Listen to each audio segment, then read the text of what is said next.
Bom, gente, então a gente vai agora para a segunda parte da nossa aula, certo? Que é o estudo do calor, certo? Primeira coisa, vamos definir o que é o calor. O calor é um tipo de energia, que a gente já viu, chamado de energia térmica.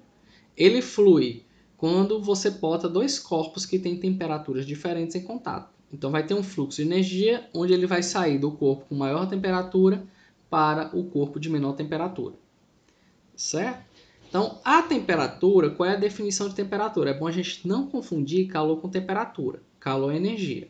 Temperatura ele vai ser uma grandeza física que indica o sentido para onde o calor está indo, certo? Sempre saindo do corpo de maior temperatura para o de menor temperatura. Então, cuidado com isso. Calor e temperatura não são a mesma coisa, certo? Quanto mais energia térmica um corpo possui, maior o movimento dos seus átomos e moléculas. E a energia térmica total de um objeto vai ser a soma da energia térmica de seus átomos, suas moléculas e seus íons, certo? Então, por exemplo, quando a gente tem aqui dois corpos, corpo A e corpo B, se eles têm temperatura diferentes, no momento que você coloca os dois em contato, começa a fluir o calor. O calor vai fluir de onde? Como a temperatura A é maior que a temperatura B, o calor flui de A para B. Por que, professor? O que está relacionado com essa energia?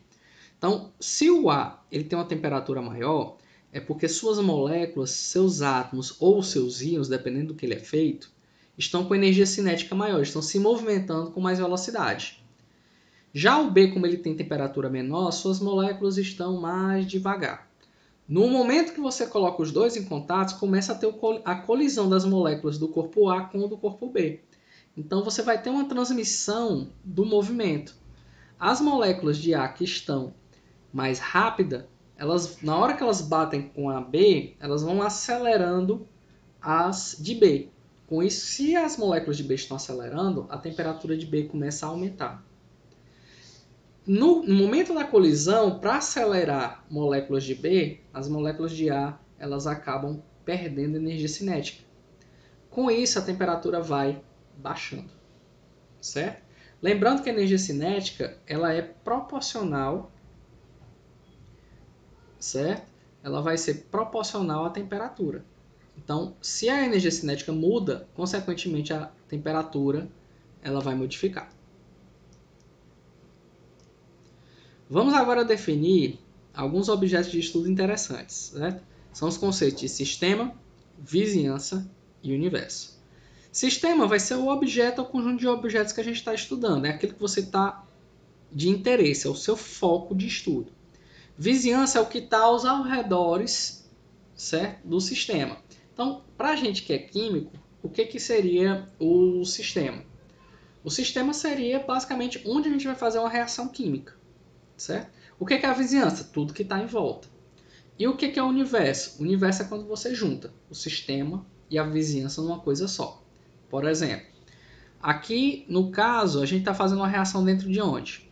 Dentro de um Erlenmeyer. Então o Erlenmeyer passa a ser o nosso sistema.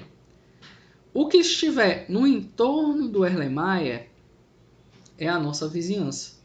E se você somar o entorno do Erlenmeyer com o próprio Erlenmeyer, ele vai se tornar o que a gente chama de universo. Com relação à transferência de calor, certo? Entre sistema e vizinhança, a gente pode classificar os processos de transferência de calor em dois tipos, certo? O exotérmico, certo? O que significa uma transferência de calor exotérmica? É quando o calor ele sai do sistema e vai para a vizinhança, certo? Então, esse exo é calor para fora. Endotérmico é quando o calor ele vem da vizinhança para dentro do sistema. Então, endo, isso aqui vai ocorrer absorção de energia. Toda vez que você tiver transferência de calor, esses são os dois tipos de processo. Professor, mas se não estiver transmitindo calor, qual é o nome desse processo? Se não estiver transmitindo calor, é porque os dois corpos, a vizinhança e o sistema estão na mesma temperatura. Então, isso aqui vai ser chamado de processo isotérmico. Tranquilos? Então, vamos para frente. Agora a gente vai ver alguns conceitos relacionados ao calor. O primeiro que a gente vai ver é o da capacidade calorífica, certo? Capacidade calorífica, ela é uma razão entre o calor, certo? Cedido ou absorvido por um objeto e a variação de temperatura desse objeto, certo? Ela vai ser uma grandeza extensiva, ela depende do tamanho do objeto. Então, se você pegar, vai valer essa relaçãozinha aqui, ó. C, que é a capacidade calorífica, é a quantidade de calor absorvido ou cedido pelo objeto, dividido pela variação de temperatura, certo? Ela se aplica mais a objetos, porque a gente não precisa levar em consideração variações de massa, já que o tamanho do objeto e a massa dele a gente considera como sendo fixo. Tranquilos? Então, o que acontece? Vamos pegar um exemplo. Um anel de ouro, ao receber 70 joules de energia, aumenta sua temperatura de 26,2 para 75,8 graus. Pergunta: qual é a capacidade calorífica do anel? Então vamos ver aqui. Então, a capacidade calorífica, a gente precisa saber do calor, que a gente já tem, e precisa saber da variação de temperatura. Então, fazendo essas contas, capacidade calorífica vai ser 70 joules dividido variação de temperatura 75,8, que é a temperatura final, menos 26,2, que é a temperatura inicial. Vamos ver quanto é que dá essa conta aqui. Então, a variação de temperatura aqui, fazendo essas contas, vai dar aproximadamente 1,41 joule por grau Celsius. Certo? Então, significa o quê? Para cada 1 grau que o ouro aumenta, o anel de ouro aumenta, é porque ele tem que receber 1,41 joule de energia. Certo? A capacidade calorífica ela também mede a resistência de um determinado corpo ele variar a sua temperatura, certo? Então, normalmente, corpos que têm maior capacidade calorífica, certo? Eles vão variar menos a temperatura à medida que eles recebem calor. Tranquilo? Você tem uma maior resistência a aumentar essa temperatura pela quantidade de calor que ele recebe. Então vamos para o próximo conceito. Vamos ver agora o calor específico, certo? O calor específico, ou capacidade calorífica específica, ele vai estar relacionado, parecido com o item anterior. Então o que acontece? Qual é a diferença aqui? Agora a gente não tem mais um objeto, a gente tem uma substância. E como a gente tem uma substância, vai incluir na fórmula a massa ou o número de mol, dependendo do caso. O calor específico ele vai ser representado pela letra C maiúscula. Então, a quantidade de calor que é fornecida a um objeto, ela vai ser distribuída pela massa, vai ser distribuída pelo calor específico da substância e pela variação de temperatura. Vai ser o produto dessas três variáveis. O que significa isso? Se você tiver um corpo A com 10 gramas e um corpo B com 100 gramas, ou seja, 10 vezes mais massa, o que acontece? Se você ofertar a mesma quantidade de calor para os dois, o que varia mais a temperatura é aquele que tem a menor massa, certo? Então, mesmo esquema. O calor específico, quanto maior for esse valor, mais resistência a mudar a temperatura o corpo tem. Então, se o calor específico é alto, significa que o corpo ele não é um bom condutor de calor.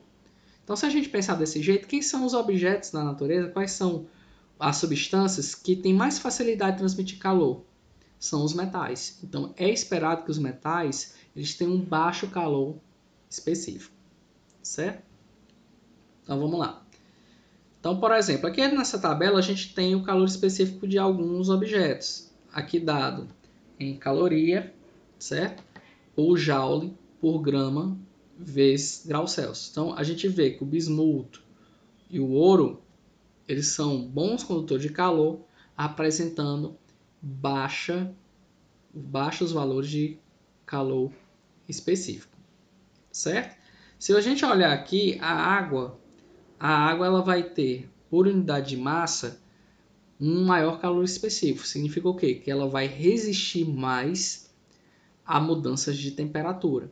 E, inclusive, a gente é atribuído isso à vida no nosso planeta. Então, os locais que tem água no nosso planeta, eles são mais habitáveis. Por quê? Porque a água absorve esse excesso de calor e a temperatura do ambiente não oscila muito, permitindo que haja vida. Se você for no deserto, o deserto é mais complicado ter vida. Por quê? Porque lá, como tem ausência de água, a oscilação de temperatura vai ser muito alta, muito frio à noite e muito quente durante o dia. O calor específico ele também está relacionado com mudança de temperatura sem que haja mudança de fase. Então, por exemplo, aqui a gente está trabalhando com um aquecimento de água, certo? Partindo do estado A até o estado F. Então, a gente vai ter aqui praticamente 5 eventos. Primeiro evento é o aquecimento de A até B. Então, você está aquecendo o corpo, de A até B, a temperatura está subindo, certo? Ocorreu mudança de temperatura sem que haja a mudança de fase, aqui a gente vai trabalhar como sendo calor específico, certo? De B até C, não está tendo variação de temperatura, então aqui não vai ser, esse evento 2, ele não está relacionado com calor específico. De C até D, se você perceber, o tempo está aumentando, certo? E a temperatura está aumentando mais ou menos de forma retilínea. Então, esse evento 3, você vai ter o aquecimento da água do estado líquido até que ele comece a entrar em ebulição. Então, aqui também vai estar envolvido com o calor específico. O evento 4, você não vai ter mudança de temperatura, mas está recebendo calor. Por que esse evento 2 e esse evento 4, eles não têm essa mudança de temperatura?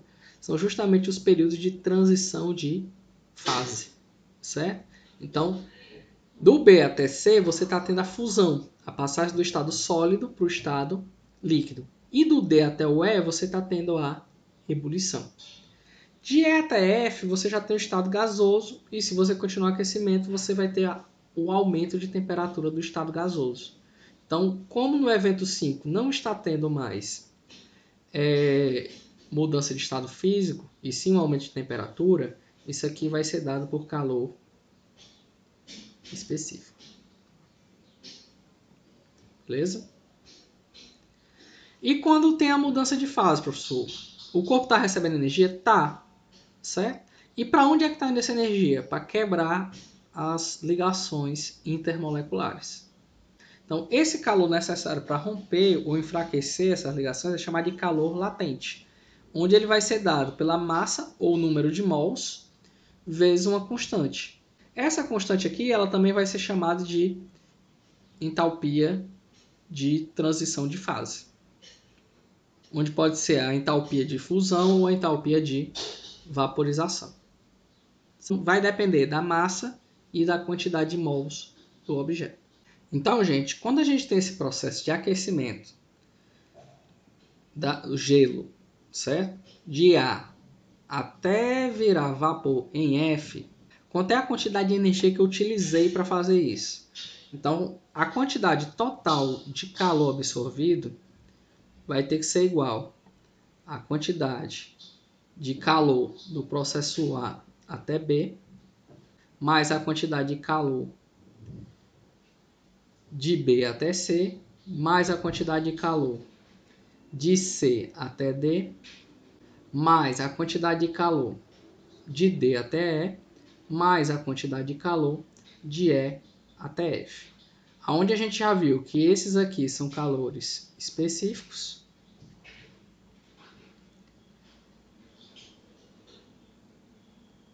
E o B, C e o DE são calores latentes. Então, se você quiser saber o total de energia absorvido pela água, você tem que somar os 5 componentes.